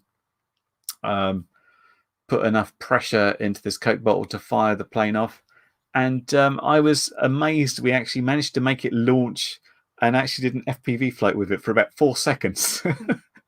And Sophie got very wet from the spray, but it was good fun. We went down a field, we flew lots of flights, and we just launched bottles into the air just because it's fun to do, and made lots of noise. And there is a link if you want to watch it. And that was lots of fun. That was something I was most proud of. Although it doesn't get an awful lot of it didn't get an awful lot of views. Sometimes stuff you put the most effort to and the most time into doesn't do very well, and then you can just like string something together in an hour and it's something wildly popular. So you can't really think about those. The things that make me cringe, if I look back in the last sort of 4 years, if you look something from 2014, 15, you will see me with this weird inflated fat face. When I look back at that, I was like, wow, that was a fatter me. So yeah, I don't like seeing fat me. It looks a bit weird. I lost some weight since then, and it's a bit cringy. Basically, anything as well that doesn't seem very well filmed annoys me now. I mean, this isn't very well lit, but at least I'm using a microphone. So once I started putting my face on, I went through sort of phases. I started using, this is just my built-in camera to my iMac. So it's like, this is no good. The lighting's terrible. It all looks grainy. It's okay for live stuff, but no for recording. So then I started using my iPhone, and that was okay. And then I started trying to use like lavalier mics and stuff. like that, and that got eventually upgraded to using a mirrorless camera and lights, so I can control things better and have decent audio. So the things that make me cringe are A, fat face me, and B, really badly lit or really bad sounding me, or me sort of stumbling through words. They're all cringy. So anything from sort of 4 years ago onwards, everything, yeah, all cringy. Do you think analog is dead with the high price of digital? How long before it is cost friendly? I hope it's not dead, because that's all I've got. So right now, digital quads are fairly cheap, but the goggles are still pretty expensive. I still haven't got a pair of DJI goggles. And it's mostly because they're expensive to get, and secondly, yes, I'm not happy with some of the sort of the business practices around it, in terms of there really needs to be an open system so everybody can agree a standard and we can all get cheaper things. But yeah, it's mostly about the price. But at least quads are coming down, and so this is a sort of follow on from Woody Drone. Some people saying analog goggles are better in some ways than digital due to latency. I haven't used both to compare, but people I trust on a sort of casual basis are saying if they're flying sort of within normal limits, they don't really see a latency. I mean, latency is there in our control signal in our goggles, and sometimes we don't notice it till it changes. So I was lucky enough that when I did my test on Crossfire and using CRSF, I was able to put an S-Bus receiver, FreeSky S-Bus receiver, and the Crossfire receiver on the same quad. So I could fly S-Bus, come down, change a couple of cables over, and fly at Crossfire. And it was only then that you're like, wow, S-Bus is really slow and CRSF is really quick. But if you don't know that, and if you don't see the difference, then basically your brain handles the fact that there's a higher latency on one than the other. So there's an element of that when you're flying far away and you've got the variable latency thing kicking in. But within sort of a reasonable range, I don't think that's part of it. I think the opinion amongst my friends is it's way worth it for the increased resolution in picture, and you really don't notice it. I want to try long range, but there are no kits. I get drone transmitter receiver, never band transmitter receiver. Any ideas, budget to start into it then? Wow. I have to try and rearrange this. I think you're sort of saying, I want to try long range, but you don't have any kit at the moment. Never band transmitter receiver. Yeah, I mean, if you're saying you want to get into long range, but you haven't started, then what you don't want to do is jump straight into long range, because there's extra things to go wrong with long range. What you want to do is get your basic kit working, and you've got to make sure that everything works short range and medium range, and you've basically headed off every single problem you might encounter to start with. And then you want to see what you can do with that in terms of range and understanding what difference it makes with different antennas and antenna positioning, and how you arrange your equipment before you even start thinking about trying to get into long range receivers or transmitters and things like that. So don't ever sort of say, hey, tomorrow I'm going to do a marathon. You have to start off with the training, build up to it slowly, and sort of you push out in little bits incrementally. You don't just say today it's 10k if you haven't done 1k or 2k. It's a slow process. Do you still have your T12 Pro and still enjoy using it? It's right here. It's my most used radio currently, because it's still got the ghost module. It's plugged into the SIM because it charges up when it's plugged in. I don't ever lose control. Also, I quite do like this form factor of a small radio. It does feel a little bit plasticky and cheap, especially on the sticks. But form factor wise, I quite like it, really. Any other updates? I haven't updated to the latest OpenTX yet. I don't know. Last time I checked, there was still the bug where it would say receiver still connected randomly, which I basically stopped the warning because it was annoying me. But I haven't tried 2.3 is it 2-3-10 or 11 or whatever? Yes, it's still okay. It's still holding together. Absolutely fine. Can you fly at the Titanic docks? Are they in Belfast, or are we? Titanic launched from Southampton. If you're talking about where Southampton is, a friend of mine did a night flight over Southampton docks, which is worth seeing. He's called Flyboy C, and many years ago, he doesn't really fly anymore, but that looks like something out of the Matrix. I don't think it holds up very well in legal terms because I think he was flying over Southampton City, trying to fly on a roof somewhere. But no, I generally try and keep away from areas of busyness where people are going to be and take offense to me flying close to them. If not a GoPro, what other cam on a 5-inch is worth recommend with 4K? Good question. I don't know. I've my GoPro 7 Black is my sort of go-to, and I generally use that on 1080p with whatever their stabilization is called on GoPro, which I can't remember. The only other people that seem to be making an effort to produce cameras that are friendly with FPV are Insta360. I don't know. I presume they do a 4K camera because that would be what their 360 stuff works in. I'm not sure if they've got to the place that GoPro is yet, but I think they're getting there. But yeah, that's all I've got on that one, I'm afraid. Caroline is saying DJI SMO 4K? Question. I don't know what that is. Is that their action camera they had? I can't remember. I don't think many people got that. Quite offended by this one. Sophie, isn't it past your bedtime? I feel like I've been attacked. I feel like I've been attacked. It's Friday night. Yeah. You stay up as late as you like. Yeah, thank you. Yeah. Any opinions on using liquid electrical tape to waterproof NFC and ESC? Yeah, I've never done it actually. It sounds like a fairly good idea, unless you have to somehow get into it again, which has always been my only worry. And this comes from a place of absolutely no knowledge: is does it have any bearing on being able to lose heat or heat to get out, since there's various things on that need some airflow over it?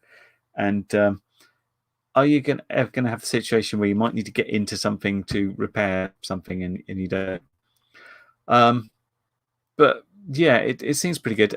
When I used to watch Flight Test many years ago, when it was fun, I haven't for a while, maybe it's fun again, they used to use that Rain-X stuff quite often on ESCs that seemed to be really good. Even sort of salt water, they were demoing that.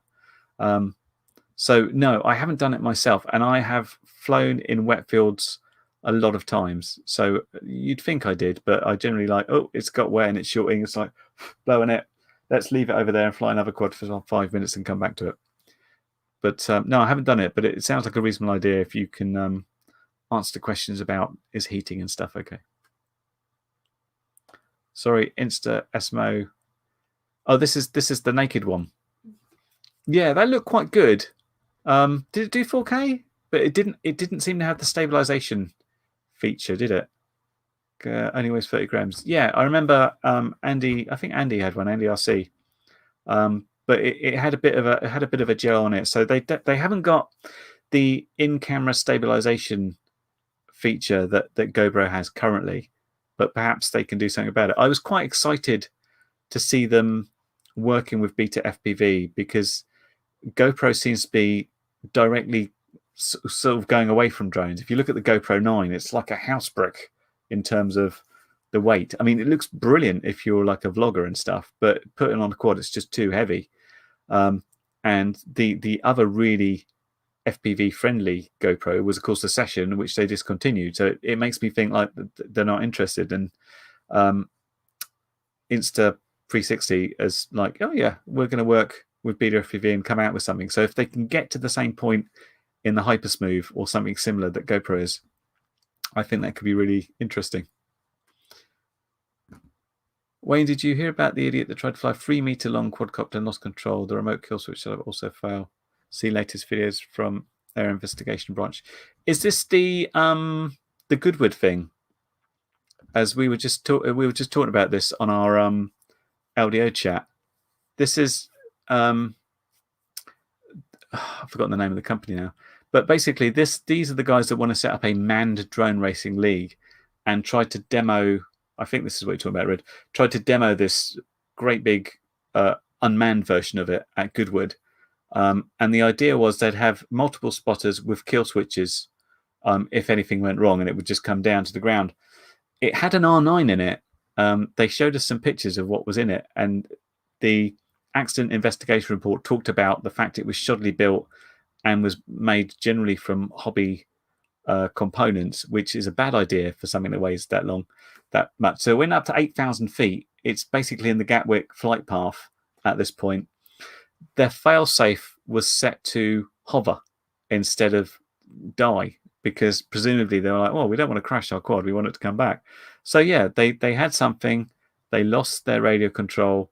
Up it went to 8,000 feet, drifted around a bit, and then came down not too far from a populated area, which could have been a really bad situation.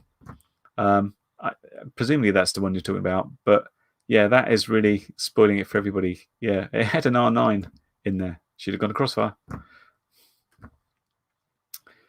Here's a big question. Does your other half understand your hobby and passion for flying? She doesn't really get it, but she's very, very supportive, which is a nice thing. So she's like, this is so dull. However, you seem to like it, so all power to you. Well, I don't understand, handbags and shoes either, but I know she's really into those. But no, she's come with me occasionally, like if we've been out walking the dog and our fly battery, but it has to be just a battery. It can't be like 10 batteries because you get bored senseless. So understanding of the passion and the hobby, but doesn't want to be part of it. My 5-year-old loved having to go to curry kitten. Good. Hopefully he'll get the gaming. I find if we get the young'uns on the games, they can blow away us old people on it because their reactions are so fast. GoPro doesn't care about FPV at all. It doesn't seem that way. We were suggesting on LDO the other night, but perhaps the reason GoPro's in such bad financial state is because everybody that used to have a session, especially in America, they seem to have this deal, depending who you bought it from. I don't know if it was like Target or whoever, is that once you broke a GoPro, you could take it back and have it replaced free of charge. And that the amount of people that were putting them on quads and smashing them into things meant that, like, for every session sold, there's like another 10 going out as replacements or something. So perhaps GoPro broke and said no more quads. I get the feeling that GoPro assault with that Karma drone didn't take off, quite literally. Yeah, that was a real... That was, I have to say, I was quite impressed with DJI's marketing there. They let GoPro go out and say, look, this backpack contains a drone. Look at it fold out. Isn't it amazing? And DJI, I think this is when they brought out, was it the Mavic or the Mavic Air? They just literally, oh, mine's in my pocket. Here you go. And it's 10 times better than what GoPro could do. Do you still use Decalix Ratel or anything better you recommend now? That is still my favorite full-size camera. I still haven't had a really comprehensive experience in using it in lots of different lighting environments. But every time I use that and I have another camera, the other camera hasn't come close to outpacing what it can do. So yeah, I'm still liking that. It seems there's much more smaller cameras around that are quite close together. In larger cameras, I'm still liking the Ratel a lot. Do you enjoy LDO? I love LDO, Tony.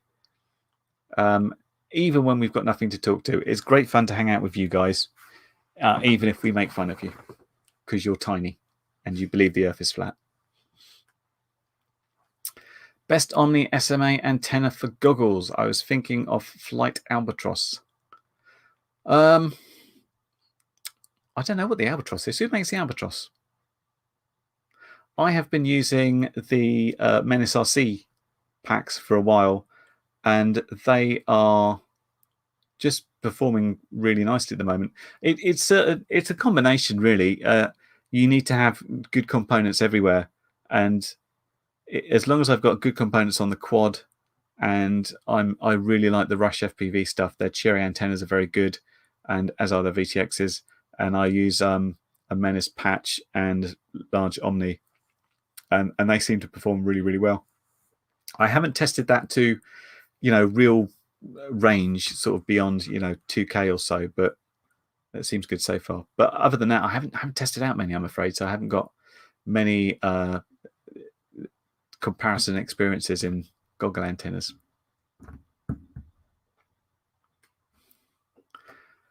Sophie will be going to uni of Southampton. My uni, gosh, it's been over a decade. I miss Southampton. I haven't finished school yet. Well, Sophie has just turned 16, so she's just about to maybe do GCSEs, depending what they come up with. And then she's off to college for a couple of years, and then we don't know. It kind of depends what she wants to do at university.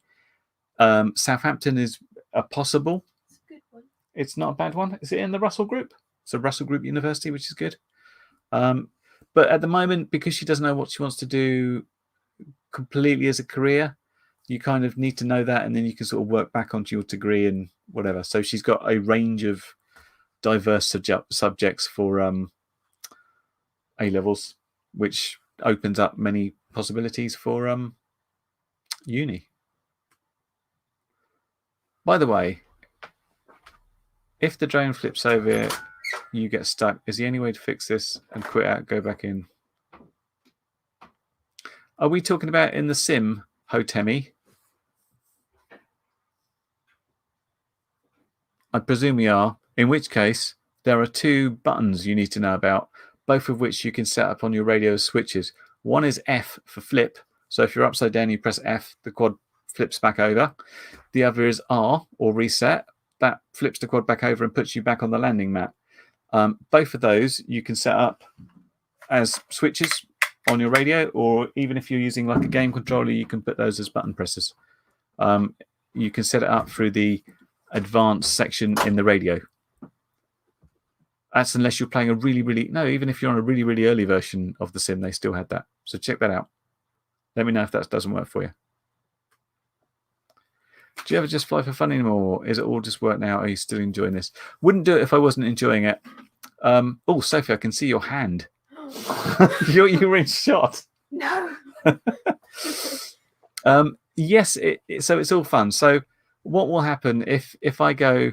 I often go fly planes with my friend Neil. We go down close to his place, and we just fly around. That is pure fun flying, but because I'm recording everything anyway, A, just in case I crash and I need to find it, and B, just because we do, I often just make a video about stuff anyway. But that's sort of different from like a review video or a sort of tutorial or anything. This is more, there's sort of a section in my videos called Pure Flight, and they're just generally fun stuff where we're around chasing each other or crashing into trees and stuff like that. But yeah, occasionally I'll have a fly around a house where I'm just sort of flying and seeing what's happening. But because I generally record stuff, and everything that's ever recorded is sat on hard disks. I've got multiple, like 5 external hard drives here. That's 15 terabytes.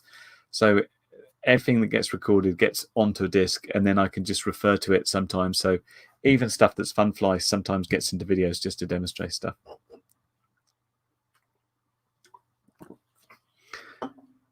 Ever fancied nipping along to the West Country and ragging the nuts off?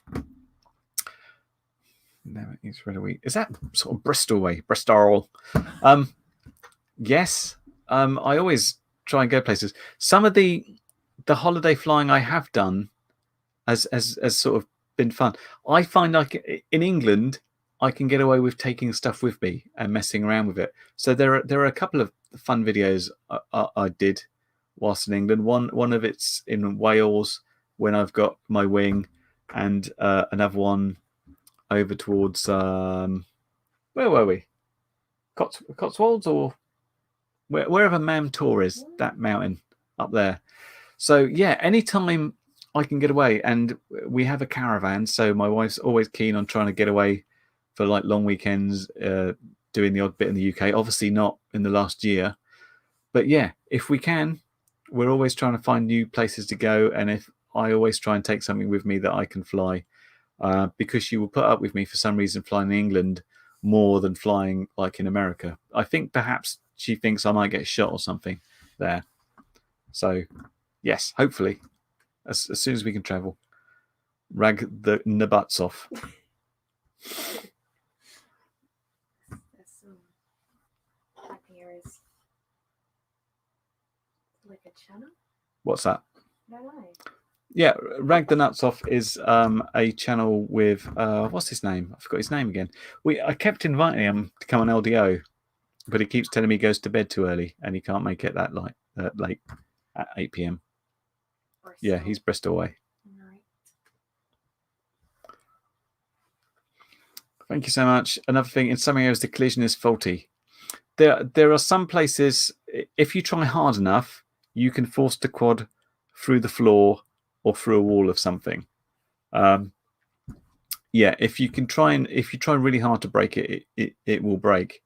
But for casually hitting buildings and stuff, it should work. But if you're finding a specific area where it seems that's beyond that, then please drop us a mails in the sim, and like show me a picture or something, and I will sort it out, as I have some bug fixes to do next. Hi everyone, what time it is where you are? It's 4:50 p.m. here in Winnipeg, Canada. You know, this time last year we were in Canada. Seems like about 10 years ago, doesn't it, Sophie? We were over in the west coast in Lake Louise, that's Alberta, isn't it? Doing some lovely skiing and enjoying the hell out of ourselves. And yeah, now we can't. We're stuck here, unfortunately. But it is 10:51. Have we been going that long? I will have to stop. I will have to stop at 11 because I can't feel my mouth anymore. And I might make Sophie go to bed at that point. But thanks for dropping in, Echo B. Using the jumper T-Light in your sim, but throttle only works once it's raised to 40%. In Access config page, throttle range has full raise, but not on blue transmitter page or in sim ideas. Ben, is it possible that you've got it set to a game controller? In my sim, hang on, I'll pop it up here on the screen so I can show you what I mean. Do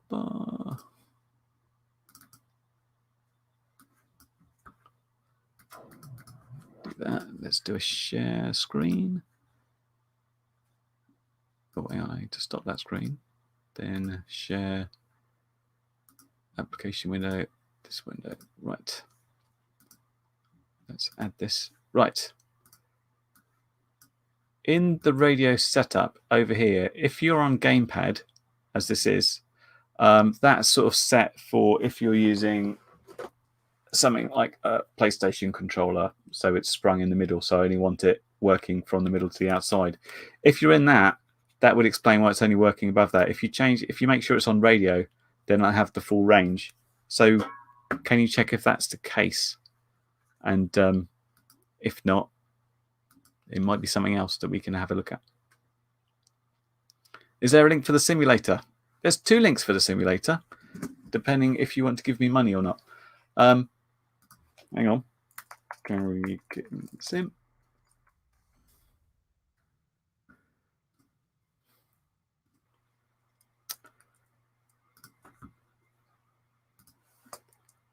That's the link to the Steam version, which will cost you like $1.99.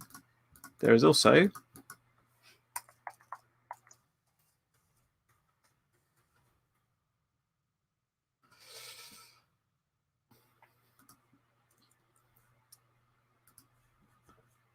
this version on GitHub, which is free,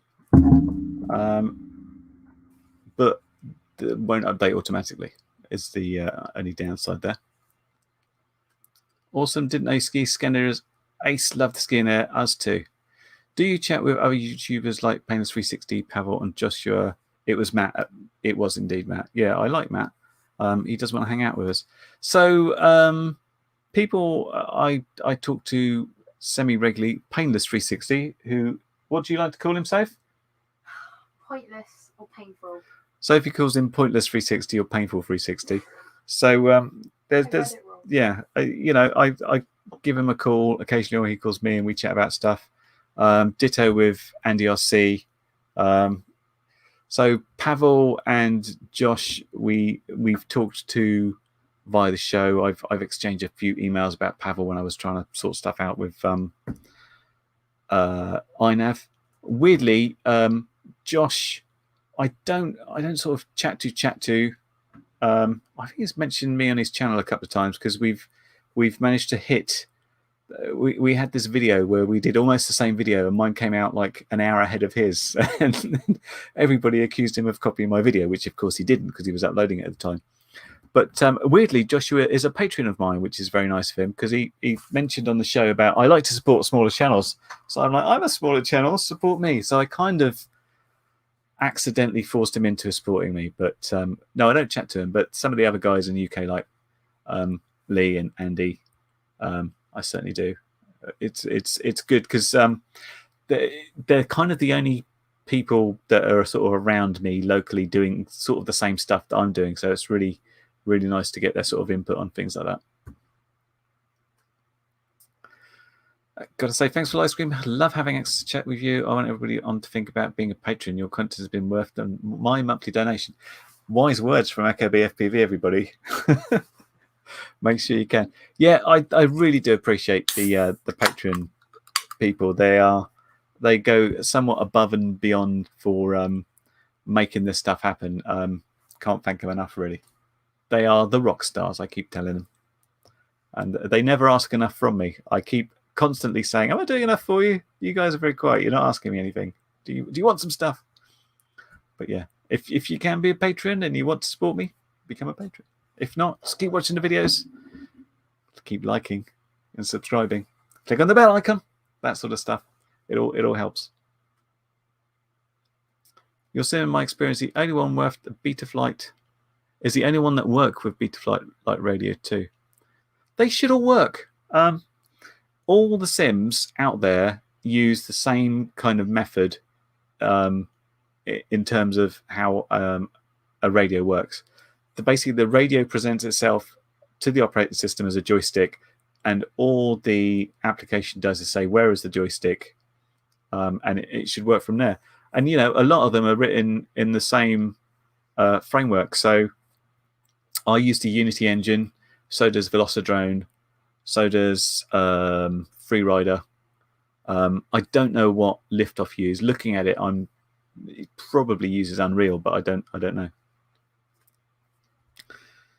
For my first quad, what's better, Tyro 79 or Tyro 69? Looking back at what we previously discussed, probably your first quad wants to be a 5-inch, but then again, I didn't really like the Tyro 99. In terms of what flew better out of those, I like the 69. Other people like the 79. My 79 didn't work all that well. But it's not a bad kit to put together. There is, in all the Tyros, for some reason, a really annoying tiny little jumper that you need to bridge to say I'm using S-Bus or I'm using DSM2. That's the bit to be really careful on. The rest of it mostly just plugs in. I'm a very small channel. He supported me by accident. I won 2 Hollybro RR Edition quads from him. Oh, cool.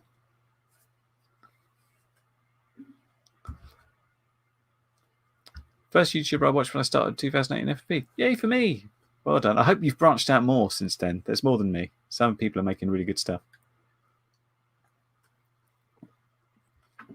It's 4 a.m. here, but I love the stream. Wow. You're saying it's past Sophie's bedtime. Thanks for all the help. Okay. I was able to use my GameSir G4 Pro PC gamepad to run Corrigan. Yeah, you should be able to run any gamepad. I've tested it out on terrible things like, I mean, a PlayStation 4 is a great joypad for playing, you know, PlayStation 4 games on. There's so little travel in it, though. If you compare it to like how much a stick use, that is the problem.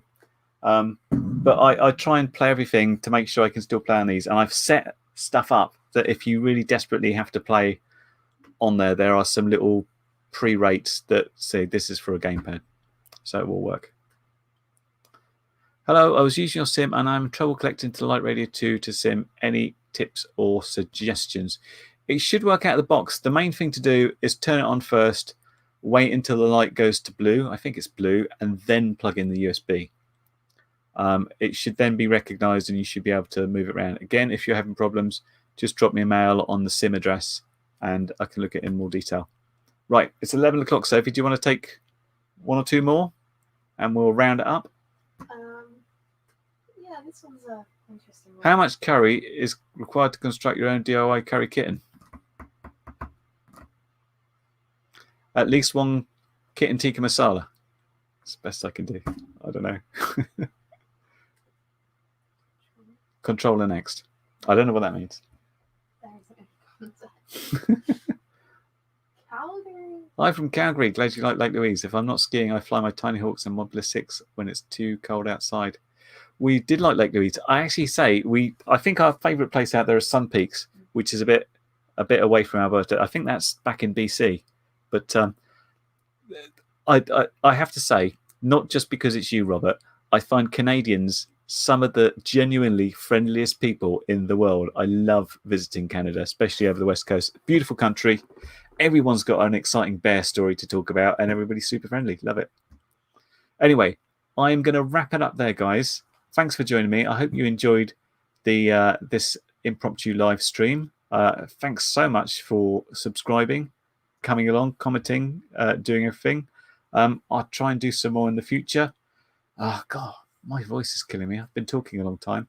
Thanks to Sophie. Sophie, do you want to show your arm? Thumbs up in the corner. Look, she exists. And I'll see you soon. Hopefully to have some more videos in the next couple of weeks. I'm not really flying anything. I'm doing some garden hovering, so it's not very exciting. But, we'll do what we can until we can get out there. Until that time, have a good one, everybody. Fly safe, keep safe, and I hope you're having a good time. See you next time. Bye for now. In broadcast.